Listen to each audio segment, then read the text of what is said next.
What are the core standards of Amnesty? Amnesty's core standards are about our values and principles that are brought to life in our everyday work, our policies and processes. These standards were first introduced in 2013, and entities undergo a self-assessment against this every 2 years. So why are the core standards so important? They are mandated by our statutes and global governance regulations. They help us with our accountability and to make sure we have common ways of working so that we can build and maintain a reputation, credibility, and identity. So, what's my role and your role in this? The core standards are a management tool to help us see which areas we are performing well in and which areas might need some more work. We can use them to learn from each other and improve areas that need to be improved. As a director, you are responsible for implementing the core standards, and as a board member, we are accountable for ensuring this happens.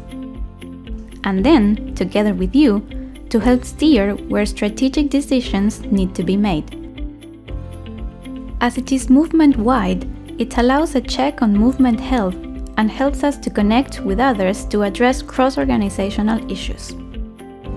Are we walking our talk? We ask for accountability from governments and corporates. How do people know we are being accountable? That is where core standards come in.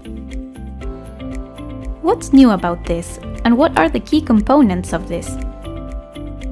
Given the changes in the external environment, with a declining sense of trust in the NGO sector and need for enhanced credibility, coupled with internal changes in Amnesty, a global decision was taken to review the standards between 2021 and 2022.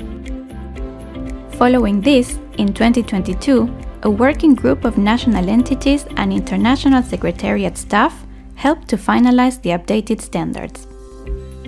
In 2023, a pilot self-assessment survey took place, and the results were shared in 2024. The core standard self-assessment happens every 2 years. Now, we need to engage in this self-assessment. The key components of our accountability framework have a definition statement and 4 pillars of core standards that we are accountable for. These cover principles and commitments on governance and leadership, finance and growth, and organizational health. There are also standards around enabling human rights impact. Under these pillars, we have standard statements with detailed indicators of what the minimum or must-have practices and processes look like, and also what are good-to-have practices. In the self-assessment, we can then rate ourselves against 1 to 3 bases of where we evaluate we are at. Our self-assessment will then be collated and results and feedback shared. We can meet with all our key stakeholders to discuss the self-assessment and actions needed. There is so much to do. How will this help us improve? The core standards can help the entity to assess, create an action plan, and build further to strengthen key areas that need attention to progress to a resilient entity. Ultimately, using the core standards will help us in compliance, learning, and support our human rights impact. Please take some time to go through all the core standards documents and take part in the self-assessment process. After this, you can expect that results will be shared with the movement, and this will help us define future learning tools and peer-led reviews and exchange. If you have any queries related to the core standards, please write to us at core.standards@amnesty.org.